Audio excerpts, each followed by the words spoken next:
Okay, you guys, so today we're gonna do a day in the life. This is like pretty much like, I'm gonna call it end of year because we're actually wrapping up most of the curriculum in April, and we already finished some of the curriculum. So this is Saxon math, and this is the first thing my daughter's gonna do. We just ate breakfast and like, you know, brushed her teeth and stuff like that. So yeah, so she's gonna start this. So first she does the little warm up, the practice, and she already started it. So she's doing fractions to reduce. She's gonna do this, and then after she finished this, we're gonna check it, and then she's gonna move on to the actual, you know, math workbook. So yeah, so that's what we're doing so far, math, and then I'll check back in. So now we're checking her warm up.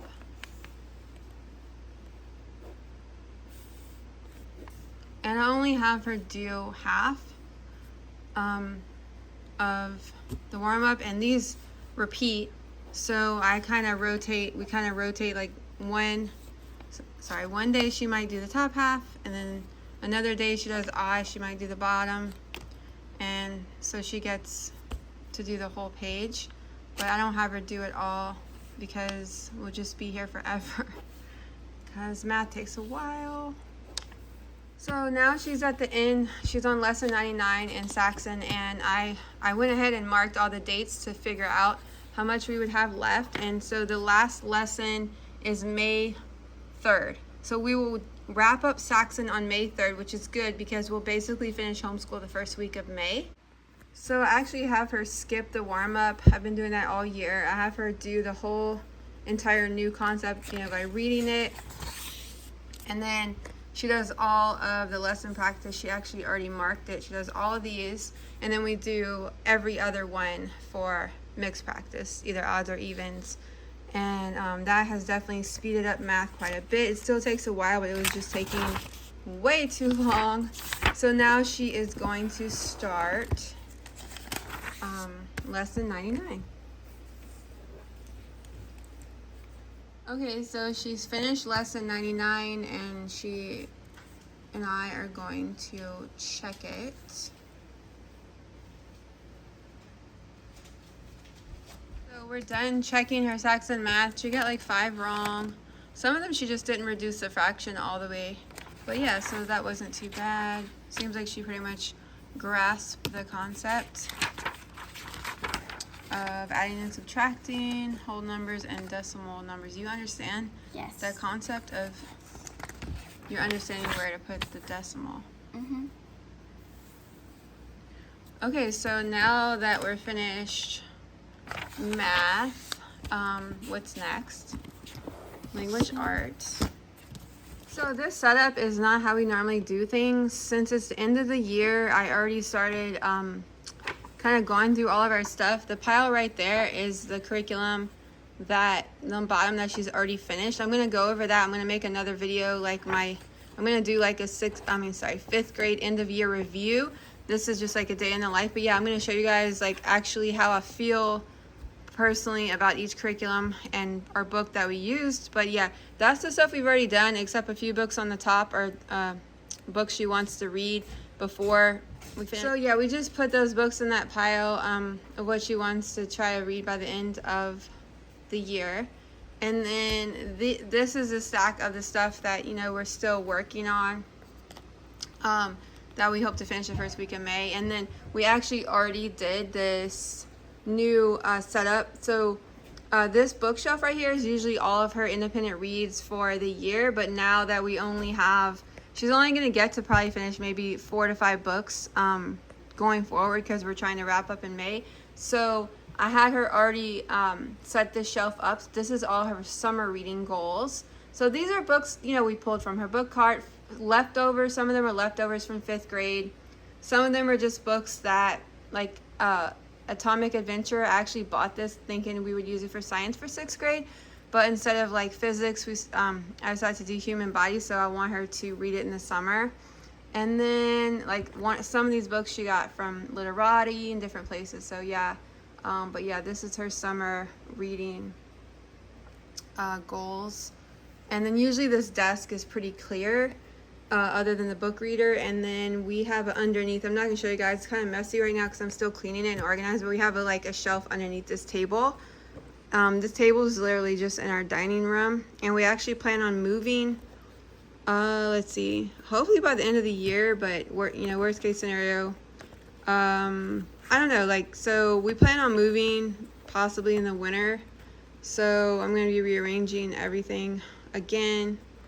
But yeah, so this is our current setup, and now she's doing language art. So this is the first thing she does, My Year of Writing, which is a quick little writing prompt book.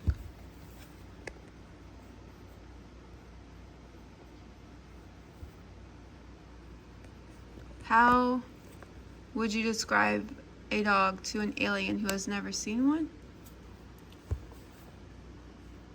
So next is her planner and this little word, a word a day. She picks a word, of course, based on the date. So today is April. So yeah, we're in April. So April. Lastriness. Lastriness is a word used to describe someone who cries often and easily. So I just have her read it orally, and that's pretty much it for her planner, because she's only 11, so she doesn't have much stuff to plan. I just wanted to expose her to using a planner. So we actually already finished some things for language arts, and this is one of the things we haven't finished, which is handwriting. So this is Handwriting Without Tears writing journal. I'm not going to show you guys this because we actually do personal writing in here. I have her practice her address, her phone number, the city she lives in, and things like that, her name, just like on this blank paper. And then this, is Can Do Cursive, and then learning cursive with Aesop's Fables. We've already finished grammar for the year and some other things.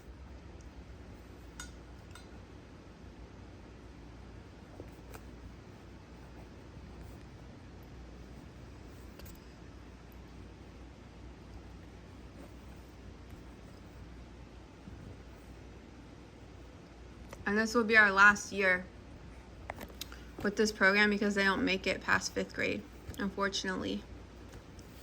We've really enjoyed it. We've even using Handwriting Without Tears from kindergarten.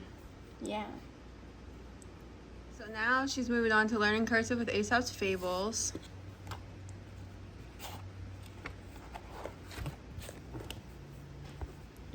And we're doing a whole page at this point. In the beginning, we were just doing, like I had her do, well, usually she would do a whole page of the letters, but then in the beginning, a little while, I had her just do one section. But now that we're trying to wrap up by May, I have her do like a whole page at a time, so we can finish this workbook by the end of the year, the homeschool year.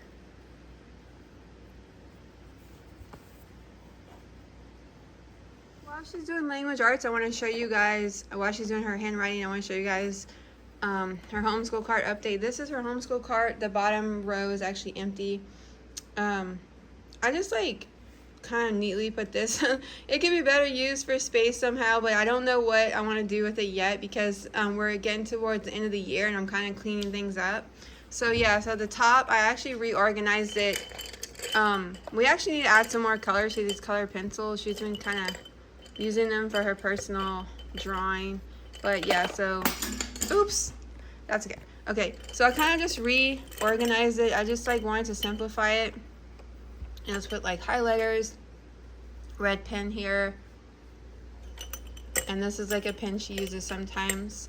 And then color pencils, and then this is, why do I have this here? Oh yeah, these are gonna be her stuff for her planner for 6th grade. These are zebra midliner, highlighter, whatever pens that I bought for her planner that don't bleed. And then these are we bought for drawing for 5th grade, uni pens, and then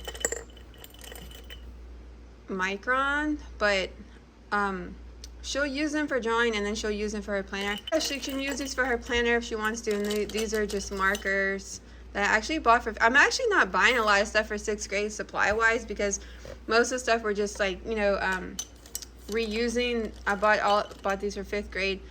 And then this back here is her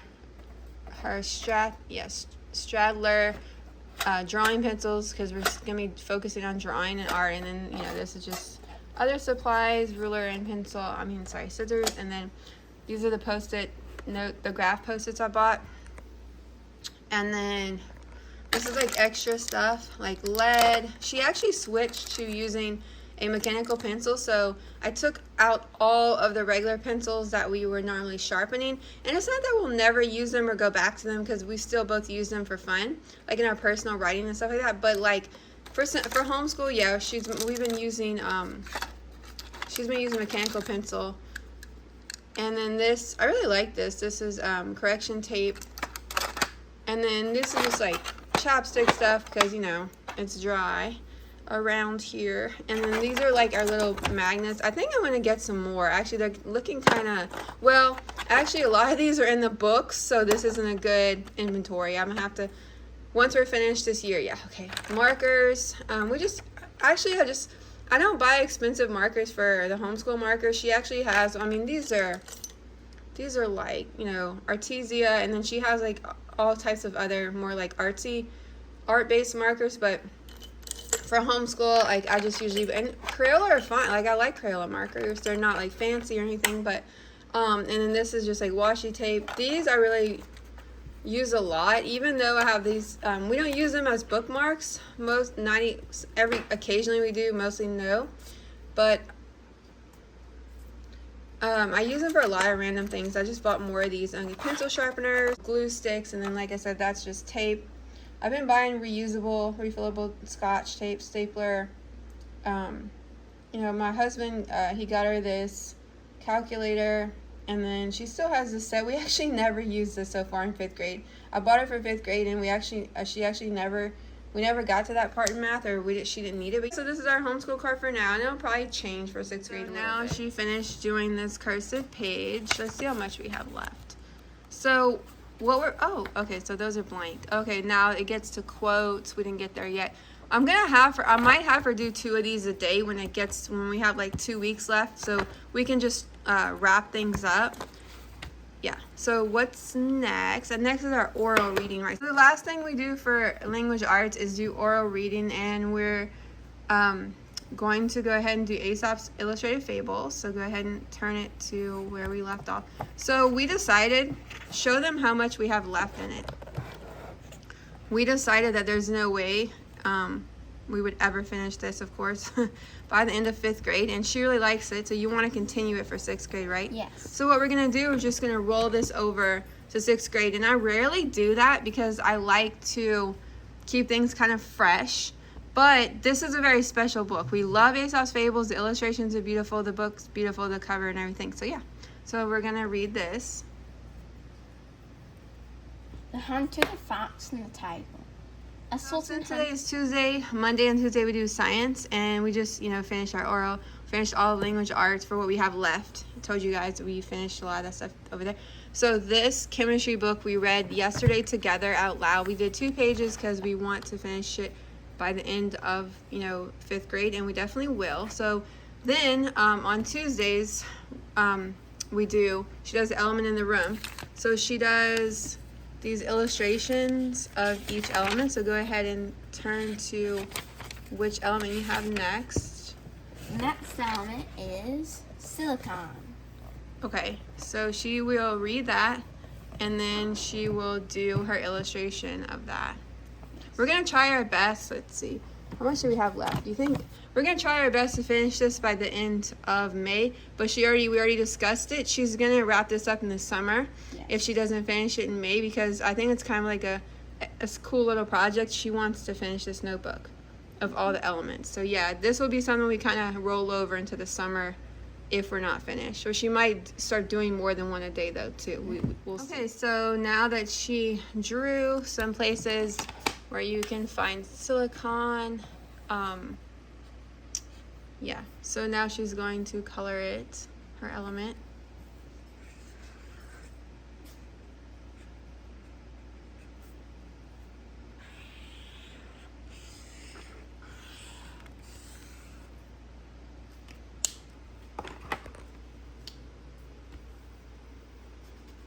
So after we do science on Tuesdays, we do art, but I want to show you guys this book. Because usually we do history and geography Wednesday and Thursday, but I just wanted to show you guys. So we're not doing this book today. We're going to do it tomorrow. Our geography book, which I just wanted to show you, it goes with this. So this, we normally, like I mentioned, do on Thursdays. We do this book on Wednesdays out oral, and then we do this book on Thursdays. Well, she does it, of course. And it is just a workbook of random things about North American geography. But we realized that since we only do it one day a week, there's no way she'll finish by the end of the first week in May. So I gave her the option, and she decided to just start doing it every day. And so she is doing, she's gonna go ahead and do it today. She's just reading it to herself, and then do the workbook section, and then we'll check it. And then we're going to do art. Now she's finished reading and doing the questions and answers. So now we're checking it. I kind of realized we should have been doing this twice a week. We actually started off doing it twice a week, and then it just felt kind of, I don't know, like I was just like, let's just do it once a week, and that kind of slowed us down. But we could homeschool longer, or I could just say, we don't always, finish every single thing, but I thought it'd be good knowledge, for her to know to go ahead and finish it. So she got them all right. She usually does. I mean, it's pretty easy. The answers are right here, and, she just read it. So, yeah. So that, and now we're moving on to art, right? Yes. Okay. So she does this daily art prompt book every day, but today I also have a special assignment for her. So what's today? Today's very simple, I believe. Add smiles to these stars. Yeah, so this one's just a really, simple little doodle assignment. So this there's no way, of course. It's like the whole year. She said she wants to continue this in the summer, right? Right? Yes. Okay. So she's going to continue this in the summer, because we definitely will not finish it by the end of the year. Mm-hmm. And then I have a special assignment for her today. I'm going to show you guys in a second. So we have this extra sketch media pad, mixed media pad that I bought for 5th grade. And I realized that we only did this occasionally. I wish we would have did it more. And so I realized that most of the stuff she did in here was just like, she only has one pen and ink is what I'm getting at. So I was like, I was like, let me just come up with something on the top of my head. So today I'm going to have her use these uni pens, and I'm going to have her do a pen and ink drawing. It's probably not the best thing. I just made something up. I was like, okay, I want her to take advantage of the composition of utilizing the composition of using a large scale that, takes up most of the composition of an animal that is 2 animals combined. So she can just make it up from her imagination. She can just combine a dog and a cat from her imagination. So I want her to take 2 elements of different animals and do it all with pen and ink. And then I also want her to use some cross-hatching. We were just looking at Where the Wild Things Are, the book by Marie Sendek, which is a very good example of cross-hatching. But she knows how to do cross-hatching, so we've already done it earlier. We've done it before in art and stuff like that. So yeah, so I want her to do cross-hatching, pen and ink, and I'm going to show you guys drawing. And like I said, I don't want her to, I don't want it to be tiny. I want her to take advantage of the entire composition. So we will see what she comes up with, and she's still working on this, and I'm going to show you guys when she's finished. So you're doing a unicorn and a cheetah. Okay.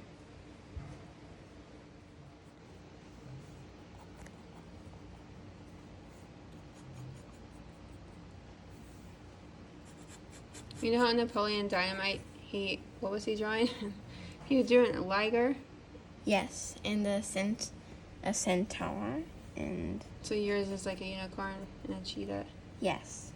But it reminds me of Napoleon Dynamite. Yeah, a little bit.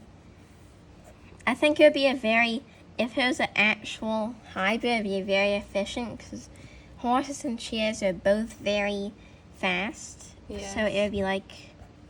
It would have the fastest creature alive. And a very strong... The horse is very strong and the cheetah is very fast. So I could have the hind power of a cheetah and the front power of a horse.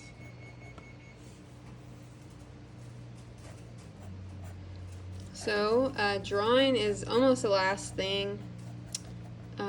After she finishes this up, she is going to do her 35 minutes of reading. And this is the book she's currently reading for homeschool. She's like 3/4 of the way finished. How are you liking this series? I like it. Yeah. And so I think we're going to eat lunch now, and that's pretty much it. She's like, other than her timed reading. And yeah, so stay tuned if you're interested. So if you're interested in, I will be doing a 5th grade end of year review where I'm going to sit down and do like more of like a flip through of the curriculum. So I'll show you guys like my favorite curriculum of the year, and then how far we got and stuff like that. I'm going to wait for her to get, probably like when we get closer to May, I'll do that because we're going to wrap up the first week in May. But thank you so much for being here. If you're not subscribed, I'd love for you to do so if you like homeschool and book videos, my reading, her reading, and homeschool. So yeah, if you're subscribed, I deeply appreciate it. Thanks so much. Have a good day or night. Bye. Bye.